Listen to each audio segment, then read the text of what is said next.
Shabbat Shalom, everybody. Rabbi Stephen here. It's Rabbi Stephen. Yes, it is. All your feedback, thank you. You prefer Stephen to Shmuel. Shmuel's a little over the top. That's okay. Like I said before, keep those cards and letters coming in. So, hope you've had a great week. Shabbat Shalom. Shabbat Shalom. Shabbat Hazeh. Shnayim. Parshot Shnayim. So it's a double portion this weekend. Thought I'd throw a little Hebrew at you. And the two portions, and I've checked it out. Here's our calendar. And there you might be able to see it. I'm sure you can all read the Hebrew there. It is Matot Masei. And basically this brings the book of Numbers to a close. So we've got a couple of things, a bunch of things actually happening here. Starts off talking about vows. But it talks specifically if a woman makes a vow.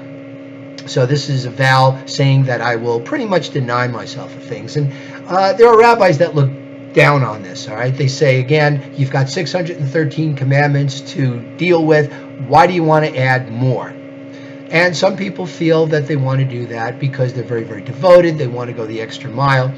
But this particular part of this particular chapter, this particular part of the portion, really looks at if a woman makes a vow. And not just any woman. This is the wife of someone or a nara, a youth, a young girl who's below the age of, around the age of 12 or 13, still living in her father's house. And the point of it is that if the man of the house, the father, hears the vow and believes that vow is too much, the young woman does not really understand the consequences of taking that vow, he may annul it. Similarly, if a man hears his woman his wife make a vow, he can annul that as well.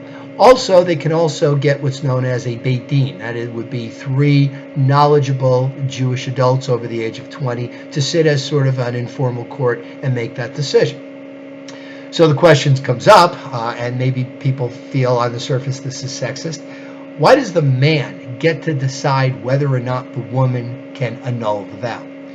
Well, that's a good question. And really in the Chumash, the 4 Chumashim that I've read, the Eitz Chaim, which is the latest version of conservative, the Sonsino edition, which is the classic, the one a lot of us grew up with, of the conservative. You've got the Art Scroll Masorah, which is the Orthodox, and now you've got another Chumash from the Hasid. None of them seem to address that fact. So let me see if we can put a little bit of a spin on it. Now remember, in Judaism, women are seen as spiritually superior to men. So it really kind of is weird that a man who is less spiritually evolved than a woman can annul the vow, okay? But let's look at it this way. Women are very devoted. Women want to do more. They're very spiritual. That's why they keep the house. That's why they light the candles on Shabbat. So maybe the woman is caught up in this feeling of devotion, of wanting to do something very special for Hashem. And maybe this is going to sound a little sexist, but women tend to be a little bit more emotional than men. Men are really more stoic, we're more logical. So a woman just kind of maybe goes overboard, doesn't maybe realize what she's doing. The man hears this and says, my wife is being very devoted, but she doesn't really understand how intense this vow may be. So I'm going to annul it. That way I'm going to take the burden, the onus off it. So maybe it's kind of like a check and a balance, okay? Why doesn't a woman get to do that for a man? Well, we men need probably a lot more commandments than the woman, and that's really the case. Men are really more bound to more commandments, especially the time dependent ones like praying. So that's one possible explanation. As you delve into Torah and Talmud, you find that there's usually not just 1, but 2, 3, 4, 5, maybe even 6 reasons why we do things. So that's it. The next thing that the portion talks about is the raging war on the Midians. Okay, the Midianites, the Moabites. These are the people that tried to, after they hired Balaam to curse the Israelites, it didn't work. They sent their daughters in to try and seduce the Israelites into immorality. And it didn't work.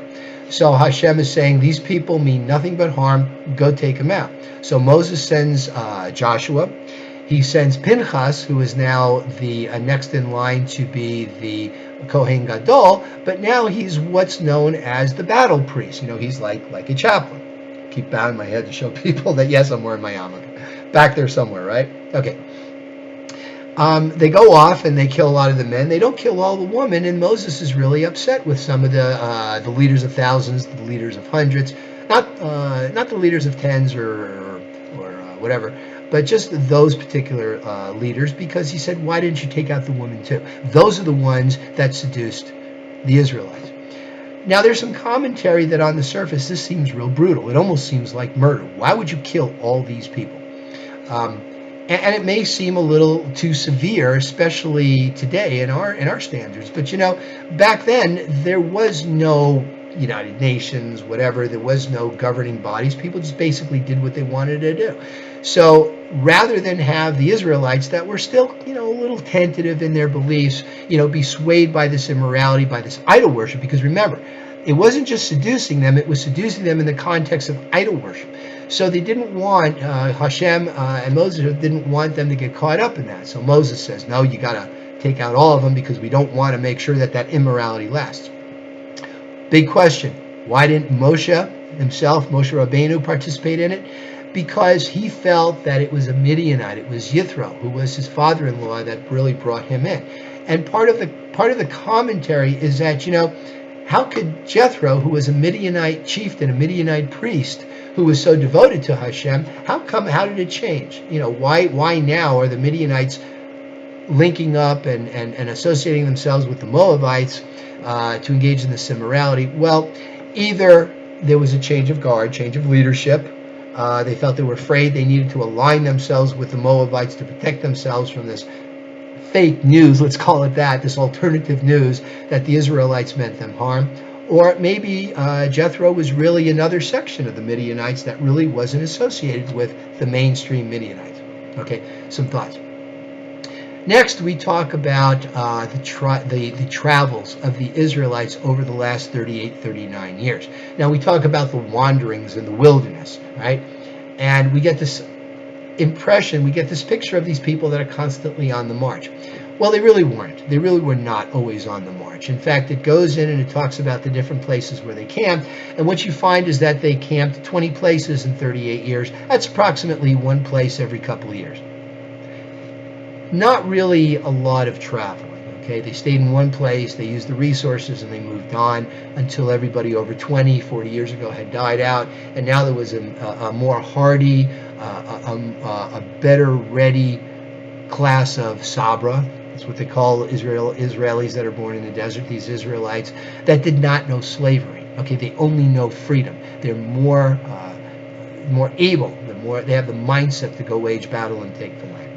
So as they're moving their way, and they're kind of coming around, if you can imagine the Sinai Peninsula here, I know you're looking at me the other way, Sinai Peninsula here, present-day Jordan is here, you've got the Sea of Reeds here, okay, and they're kind of coming around this way to go into the land roundabout. They're going through Moabite territory. Well, as they're doing that, taking out the Moabites, the tribes of Reuven and Gad see that land and they say, wow, we've got cattle, we want a land for our cattle to graze and also where our children and our wives would feel good. Okay, so two things. First of all, they mentioned cattle, they mentioned sheep before they mentioned their wives and their sons. Kind of talked about their mindset, the tribe of Reuben, the tribe of Gad. And they were kind of, and they say that because they had that mindset, they thought that their cattle, their means of livelihood, was more important than their families. When the 10 tribes were conquered and dispersed, Reuben and Gad were the first to go.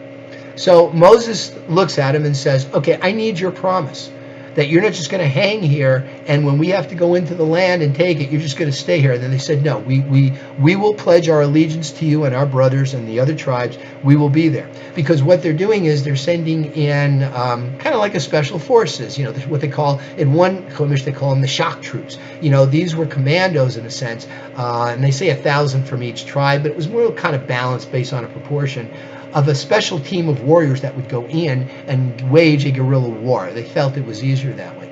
So they pledged that they would still send men 20 years and older for that cause. Okay.